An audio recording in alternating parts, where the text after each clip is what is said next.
भागवतको ज्ञान श्रवण गर्दै अगाडि बढ्ने क्रममा आज भागवत प्रवेश गर्दैछौँ।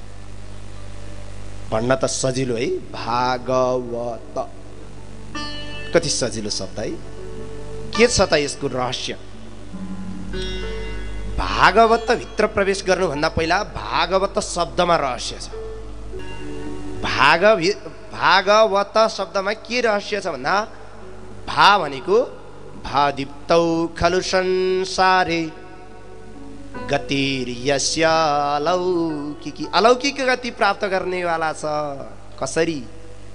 जब भागवती रसगङ्गामा डुबेर त्यसका चिन्तन मनन ज्ञानका कुराहरूलाई यो दिमाग रूपी घैँटोमा राखिन्छ नि, जब सञ्चित गरिन्छ नि, जब त्यहाँ लिएर आइन्छ नि, अनि त्यो लिएर आइदिइसकेपछि दिमागले आदेश दिन्छ, अब चाहिँ तैँले यस्तो गर्नुपर्छ है भनेर ज्ञान दिन्छ। जबसम्म यहाँ नै हुँदैन अनि कहाँ आउँछ बुद्धि, कहाँ आउँछ विवेक। हो त्यो ज्ञान भइसकेपछि के हुन्छ? मुक्ति सम्भव छ। अहिले नै मुक्ति सम्भव छ, आजै मुक्ति हुन्छ। तयारी हुनुहोस्। आज मुक्तिको लागि एउटा खुड्किलो त चढ्ने होइन त, चढ्ने हो। सबैजना मिलेर तयार बस्नु होला। ज्ञानको एउटा खुड्किलो चढ्ने हो। वरेण्यम सर्वशास्त्राणां तरणीं तु भवार्णवा। भा धातु जुन छ यो व्याकरण अर्थ छ। हजुरहरूको त्यति बुझ्नुहुन्न होला, तर व्याकरण, संस्कृत व्याकरणमा एउटा भा धातु छ। भादितौ खलु संसारे। भा धातुमा प्रकाश अर्थ हुन्छ। प्रकाश अर्थमा भनेको स्वयं प्रकाशित जुन चिज छ। भागवतको प्रचार प्रसार गर्दै ल भागवत पढिदिनुहोस् यति हजार दिन्छु भन्दै कोही हिँड्या छ? देख्नु भएको छ कहिले? भागवतको कृष्णको कथा सुनिदिनुहोस् तपाईँ हजुरलाई यति हजार दिन्छु भन्दै हिँड्नु सुन्नु भएको छ आजसम्म? कहिले छैन। तर पनि यो भागवतको चर्चा विश्वको जुनसुकै कुनामा जानुहोस्, एउटा न एउटा व्यक्ति त्यहाँ त्यस्तो भेट्नुहुन्छ जो भक्ति रसमा चाहिँ डुबेको छ, जो भक्तिमा डुबेको छ। त्यो भागवतको नाम सुनेको छ, त्यो भागवत उसले सुनेको छ, त्यस्तो व्यक्ति भेट्नुहुन्छ, अवश्य भेट्नुहुन्छ। हो, स्वयं प्रकाशित छ। हामीलाई त अरूले प्रकाशित गरिदिनु परेको छ। यो स्वयं प्रकाशित चिज भनेको के हो भन्ने लाग्ला भने बुझ्नुहोस्, एकदम सजिलो भाषामा बुझाइदिन्छु। हामीलाई अरूले प्रकाशित गरिदिएको छ। कसरी? हामीलाई नाम अर्कैले दिएको छ, अर्कैले प्रकाशित गरिदिएको छ, जन्म अर्कैले दिएको। हाम्रो कारणले आएको हो र हामी यहाँ? होइन, कहाँ हुन्छ हाम्रो कारणले? हाम्रो कारणले आयो भए त अमेरिकाको राष्ट्रपति डोनाल्ड ट्रम्पको छोरो बन्थ्यो होला? भन्दैन थियो? केही न केही त बन्ने चाहना हुन्थ्यो होला। ठुलै मान्छे बनाउन, किन सानोको घरमा गरिबको घरमा जन्मिने कसलाई इच्छा हुन्थ्यो होला र? हुँदैन। त्यो हाम्रो पूर्वजन्म प्रारब्धको कर्म अनुसार छ, त्यो निश्चित छ। त्यसो भए हामीलाई नाम अर्कैले दियो, गोत्र भन्छौँ नि हामी। सबैले आफआफ्नो गोत्र लेख्नुहुन्छ, नभए पनि थर त लेख्नुहुन्छ। पराजुली, सापकोटा लगायत भुर्तेल, भुजेल, भण्डारी, रसाइली, केहरू लगायतका सम्पूर्ण जसले जे थर लेख्नुहुन्छ त्यो थर कसले दियो? हाम्रो हो? होइन, अर्कैद्वारा प्रकाशित छ। त्यो पनि विचार गर्नुहोस्। हामी अरूद्वारा प्रकाशित कसरी छौँ त्यो प्रुफ गर्दैछु। अनि त्यस पछाडि हामीलाई वतन, हिन्दीमा वतन भन्छ, अथवा हाम्रो अहिलेलाई नेपालीमा वृत्ति। हामीलाई काम पनि त अर्कैले दिन्छ। जाई खाना आइज्यो, तँलाई पैसा दिन्छु। अब हाम्रो परिचय दिँदा के गर्छौँ? फलानुको नाति, फलानुको छोरो, फलानुको चेलो, फलानुको ठुलो बा, फलानुको ठुली आमा, फलानुको दाई, फलानुको भाइ, फलानुको बहिनी, फलानुको दिदी, फलानुको आमा। हाम्रो परिचय अर्कोसँग जोडिएको छ। भागवत मात्र यस्तो ग्रन्थ हो, भागवतभित्र ती भगवानको कथा, ती रसमय अमृतहरू छन् जसको कसैको नामसँग जोडिएर होइन, कसैसँग जोडिएन, स्वयं प्रकाशित छ। स्वयं प्रकाशित छ। हामीलाई त यति मात्रै होइन, अहिले बत्ती गइदियो, रातिको समय भयो भने अरूले बत्ती बालेर टर्च बालेर हेरिदिनुपर्छ। मान्छे देखिँदै अरूद्वारा प्रकाशित छौँ हामी, हो कि होइन त? हो। त्यसैले भागवत मात्र यस्तो ग्रन्थ हो जो स्वयं प्रकाशित छ। भागवतको महात्म्य किन भन्या होला त भन्नु होला कोही विद्वानले। फेरि त्यसो भए आफै प्रकाशित छ भने महात्म्य किन भनेको? भागवत आफैले महात्म्य भन भनेर भनेको होइन। भागवत रचना गर्नुभन्दा अगाडिका ग्रन्थ हुन् ती, सम्झिरहनु होला। भागवत त सबैभन्दा अन्तिममा रचना गरिएको पुराण हो। 17 पुराण मध्ये 18 पुराण, जुन 17 पुराण मध्ये रचना सकिसकेपछि 18 पुराण मध्ये चाहिँ अन्तिम भागवत भनेर मानिन्छ, अन्तिम। त्यसैले पनि भागवत विशेष छ, सबै पुराणका रसहरू यहीँ भित्र हुन्छ। कहिलेकाहीँ अरू पुराण पनि सुन्ने गर्नुहोस् अथवा अरू पुराण पनि लगाउनुहोस्। ब्रह्माण्ड पुराण, ब्रह्म पुराण, विश्व ब्रह्म वैवर्त पुराण, गरुड पुराण लगायतका धेरै पुराण छन्, सुन्ने गर्नुहोस्। कतै न कतै भागवतको एउटा न एउटा केही न केही त्यहाँ आइहाल्छ, केही न केही आउँछ, हरेक पुराणमा आउँछ। कि कथा प्रसङ्ग आउँछ, कि महत्त्व आउँछ, कि के आउँछ, पक्का पनि आउँछ। त्यो त उनीहरूले महानता हो। ठुलो महान व्यक्तित्वको जसले पनि प्रशंसा गर्छ, जसले पनि गुणगान गाउँदै हिँड्छ। कसैले ठुलो मान्छेले चाहिँ त मेरो बारेमा भन्दै हिँड भनेर भन्या हो र? होइन नि, त्यो आफैले खुसी भएर कसैको दिल खुल गरेर चाहिँ एकदम दिल खोलेर प्रशंसा गरियो भने त्यो अवस्था प्राप्त हुन्छ। हो, भागवत त्यस्तै चिज, अलौकिक गति दिनेवाला छ यो भागवत। वरेण्यम सर्वशास्त्रमा, सबै शास्त्रहरूमा अत्यन्तै वर्ण गर्न योग्य, छान्न योग्य। क्या हामी हरेक चिजलाई वर्ण गर्न योग्य भन्छौँ नि, वर्ण गर्न योग्य भनेको के हो? छानिएकोमा सर्वोत्कृष्ट।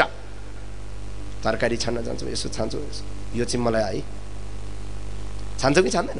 त्यो के हो त? त्यो तरकारीलाई वर्ण गरेको, त्यसलाई ग्रहण गरेको। विवाहमा दुलाएर दुलै वरणी गरिन्छ, त्यो के गरेको त भन्दा छानेको। यो चाहिँ मेरो है, अब आजदेखि आँखा लाउने होइन नि, कसैको छैन अधिकार।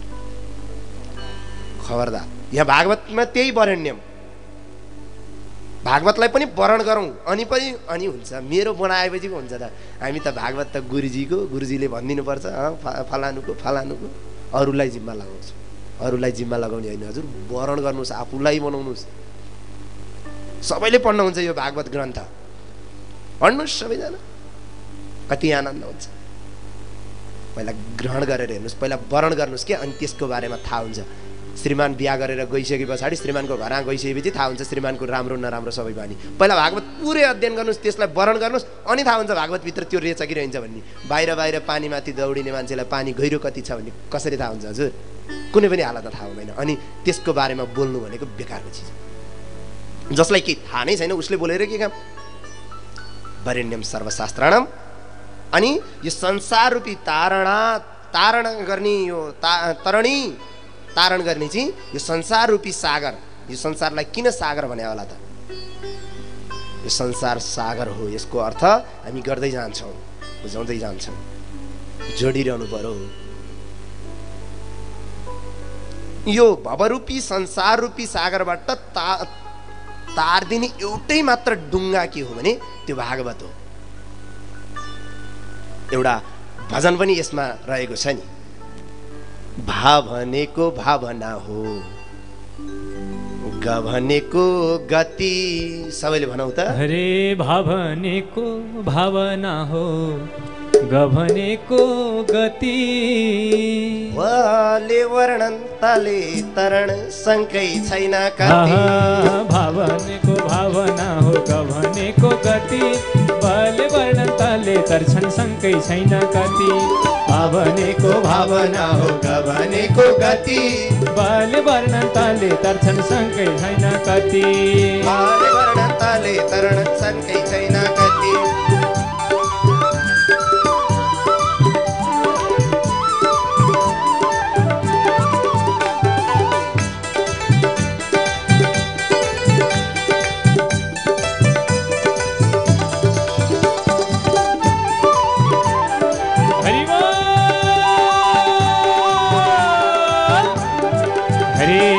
भावनेको भावना हो, गभनेको गति। बल वर्णन ताले तर्छन् शङ्कै छैन गति। भावनेको भावना हो, गभनेको गति। बल वर्णन ताले तर्छन् शङ्कै छैन गति।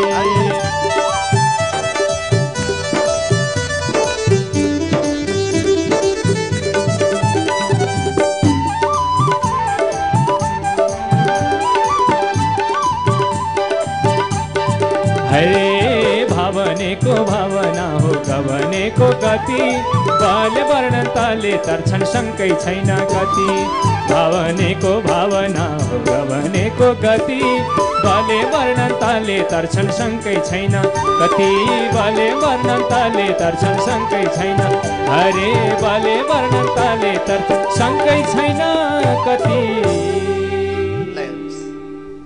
भाव भनेको भावना हो भावना जोसँग भावना छैन त्यो त के हो पत्थर भएन त्यही भएर भावना हुनु पर्यो भा भनेको भावना हो ग भनेको गति भा ग व तको अर्थ हो नि यो कति सजिलो हेर्नुहोस् त कति आनन्द बुझ्न पनि सजिलो ग भनेको गति कुन गति परम गति जो जस पछाडि पुनरपि जननम पुनरपि मरणम पुनरपि जननी जठरे शयनम पुनरपि जननम पुनरपि मरणम पुनरपि जननी जठरे शयनम भज गोविन्दम भज गोविन्दम भज गोविन्दम मूढमते भज गोविन्दम भज गोविन्दम भज गोविन्दम मूढमते यो गतिमा नजानुपर्ने फेरि पनि जन्मनु पुनरपि जननम फेरि पनि जन्मनी फेरि पनि मर्ने फेरि पनि आमाकै गर्भमा पर्ने यो अवस्था नहुने चिज चाहिँ त्यो गति हो त्यो गति केले प्राप्त हुन्छ भागवतले प्राप्त हुन्छ वले वर्णन गरिएको छ सबै शास्त्रहरूको निचोर वर्णन गरिएको छ शङ्कै छैन कति हेर्नुहोस् त्यही भएर बिल्कुल शङ्का त्याग्दिनुहोस् जहाँ शङ्का हुन्छ नि त्यहाँ विश्वासको डोरी टुट्दछ जहाँ शङ्का हुन्छ नि त्यो विश्वासको डोरी संसार केमा अडिएको छ आज यसो विचार गर्नुहोस् 1 मिनट मात्रै संसार विश्वासमा अडिएको छ हरेक चिजलाई विश्वास गरेको छ ढुङ्गाले माटोको विश्वास गरेको छ माटोले ढुङ्गाको विश्वास गरेको छ त्यही भएर त अड्डिएर पहाड बनेको छ खोतले हेर्नुहोस् रुखले त्यो धरतीको विश्वास गरेको छ त्यही र त ऊ ठाडो भएर खडिएको छ कसैले टेको लगाउनु परेको छैन तर खम्बाले विश्वास गर्न सकेन उसलाई डोरी लाएर तान्नु पर्यो कि परेन विचार गर्ने कुरा छ एकदम सरल चिज बुझाउने हो मेरो काम एकदम सरल भन्ने हो हजुरहरु जहाँ विश्वास हुन्छ नि त्यहाँ शङ्का कहिले हुँदैन जब शङ्काको डोरी बाटिन थाल्छ तब विश्वासको डोरी के हुन्छ